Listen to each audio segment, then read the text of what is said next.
They are shocked. I mean, genuinely, viscerally shocked by your intelligence. Not the kind of polite surprise when someone knows a random fact. No, this is deeper. This is the kind of shock that makes people go quiet for a second too long. The kind where you can almost see them recalibrating because they just realized your IQ isn't just high. It's on an entirely different level. And here is what they won't say out loud. It intimidates them. It actually scares them a little because they thought they had you figured out. They thought you were the quiet one, the nice one, the person who doesn't need to prove anything. And then you opened your mouth and suddenly the whole room shifted. Suddenly your brain is faster, sharper, more alive than anything they've brought to the table. And they don't want to do with that. They don't know what to do with that. So they sit there, flustered, trying to act normal, trying to pretend they are not impressed. But you see it. You see the flicker in their eyes. That moment of recognition. Oh, they are actually smarter than me. And that's when everything changes. Let me take you into a real moment. Picture this. You are in a meeting. Or maybe it's a family dinner. Maybe it's just a casual hangout with friends. Someone brings up a problem. Could be anything, a work project that's failing, a political issue everyone's been arguing about, even just a logistical nightmare like planning a trip. And everyone starts throwing out ideas, surface level stuff, obvious solutions, the kind of thinking that keeps things exactly where they are. You are sitting there listening, and your brain is doing something they don't even have access to. You are not just hearing the words. You are hearing the gaps, the assumptions nobody's questioning, the hidden variable that makes all their ideas pointless. And you wait, because you've learned to wait. You let them talk, let them feel smart, let them feel the silence with their noise. And then when the room runs out of steam, you say something, just one sentence. And it's not loud, it's not aggressive, no, it's just true. And suddenly the whole conversation pivots. Suddenly they are looking at you like they have never seen you before. Because you just did in 10 seconds what none of them could do in an hour. That's the shock. That's the moment your intelligence stops being abstract and becomes undeniable. And here is what most people don't understand about that experience. It doesn't feel like winning. No, at least not the way you'd expect. When you are the one with the brain that runs laps around everyone else, when you actually feel first is the gap, the loneliness of realizing you are operating on a frequency most people can't even turn into. You walk away from that meeting, that dinner, that conversation, and you are not hearing yourself. You are exhausted because you spend the whole time editing yourself, simplifying your thoughts, translating your insights into words they won't be threatened by. And even then, even when you are being gentle, you can feel the tension in the room. The way they stop making eye contact, the way they change the subject a little too fast, the way they start telling stories about times they were smart, like they are trying to catch up. That's the intimidation. It's not aggressive. It's not mean. It's just distance. They pull back. Yeah, they pull back because they don't know how to stand next to someone whose mind works so differently. You've probably noticed this your whole life. Even as a kid, you'd raised your hand in class, give the right answer, and instead of feeling proud yourself, you'd feel the other kids go quiet. Or the teacher would look at you strangely, like you'd broken some unspoken rule about how smart you are allowed to be. So you learned to hold back. You learned to let other people talk first, to laugh at jokes you didn't find funny, to pretend you didn't see the obvious flaw in someone's argument, because pointing it out would make you look arrogant. I want to say, yeah, arrogant. And over time, that holding back becomes a reflex. You don't even think about it anymore. You just automatically dim your light because you've learned that being bright in a dim room, makes people uncomfortable. But here is the thing that never leaves you: the hunger. Yeah, the quite relentless hunger to actually use your brain, to have a conversation where you don't have to translate, where someone else is thinking just as fast, just as deep, and you can finally stop pretending to be slower than you are. That hunger, by the way, is not a flaw. It's not arrogance. It's not impatience. It's your intelligence asking to be fed.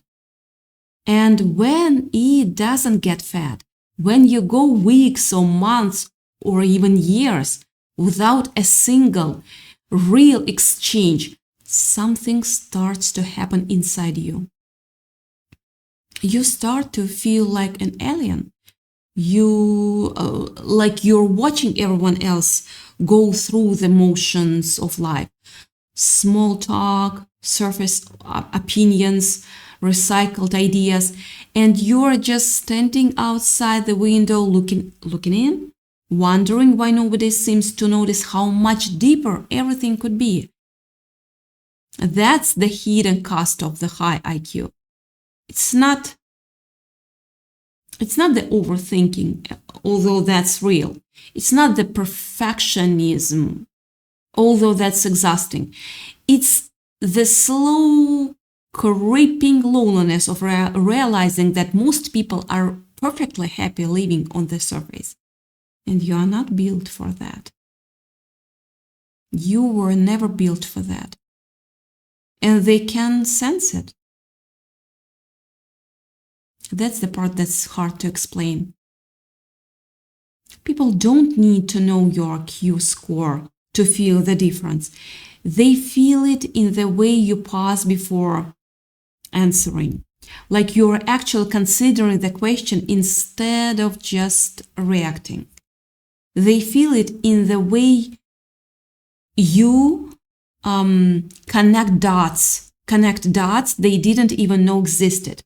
They feel it in the way you get quiet sometimes, not because you have nothing to say, but because you are processing 5 layers or 10 layers of reality at once, and you don't know which one to speak from.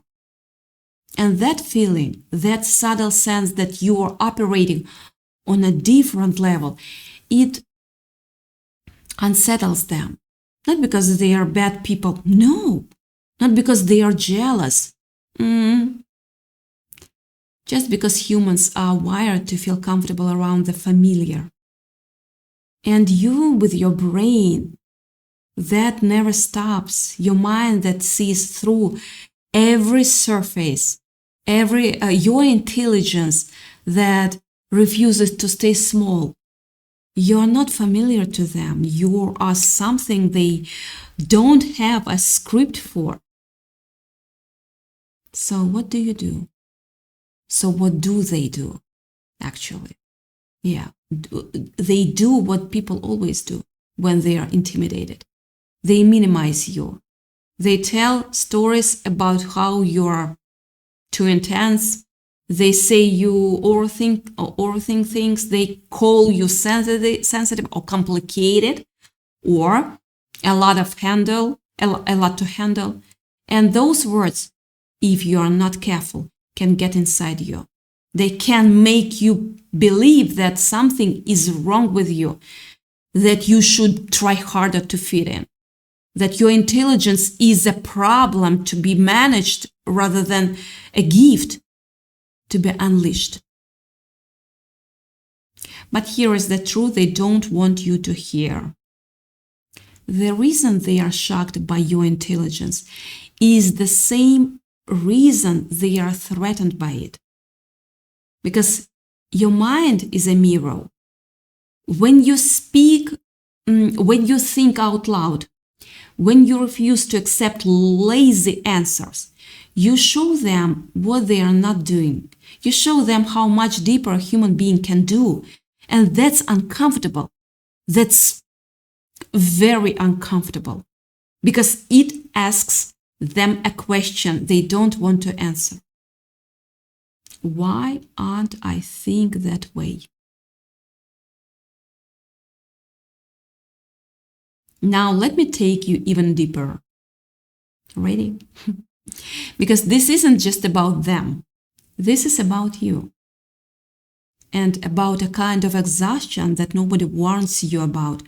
When you have a brain that's constantly analyzing, constantly connecting, constantly asking why, there is no off switch. You don't get to clock out at 5 p.m. and stop thinking. You lay in bed at night and your mind is still running, replaying conversations, imagining future scenarios, evaluating decisions you made years ago. It's not anxiety exactly. It's activity, I want to say. Your brain is like a high-performance engine that never idles. And while that engine takes your brain, it also makes you tired in a way that sleep doesn't fix. Because the tiredness isn't physical, it's the weight of carrying around a mind that sees too much, that understands too much, that can't unsee the hypocrisy, the contradictions, the quiet tragedies that everyone else somehow ignores. And yet, and this is the paradox that defines your life, you wouldn't trade it. You wouldn't trade your mind for anything.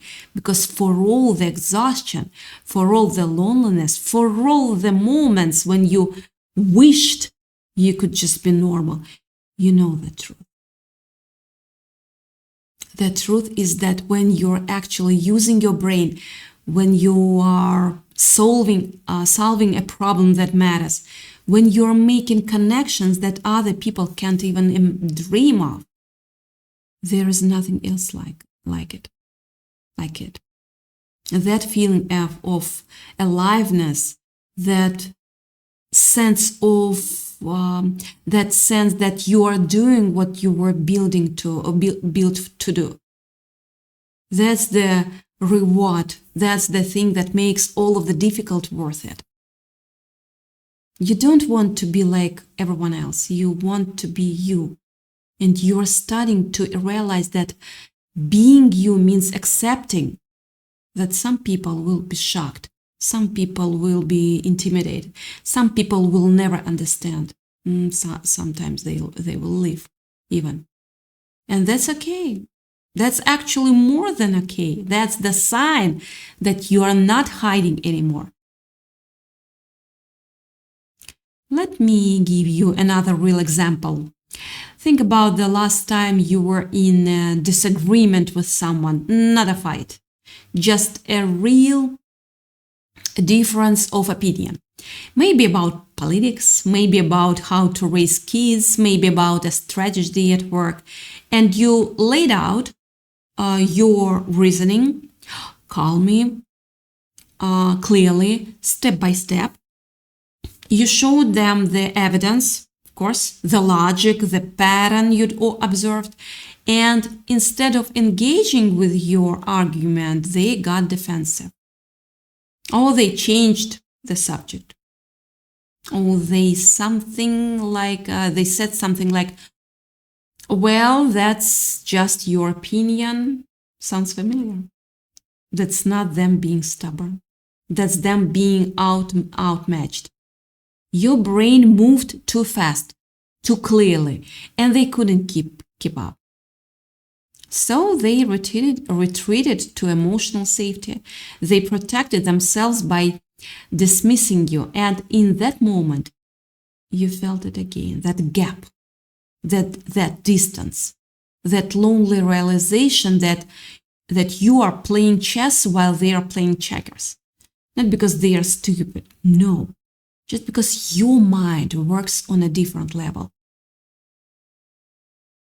And here's the part that nobody talks about enough.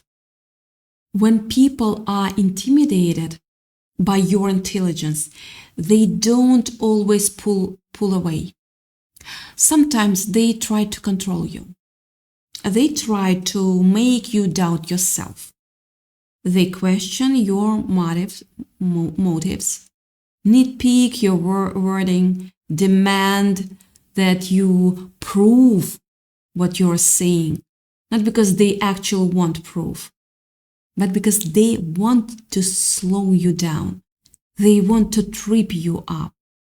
They want to make you feel like maybe you're not as smart as you think you are. That's a powerful thing to be aware of. Because when you see it happening, you stop and internalizing it. You realize that their pushback isn't about you. It's about their own discomfort, their own fear, their own unwillingness to sit with the reality that someone in the room is just more capable. So what do you do with all of this?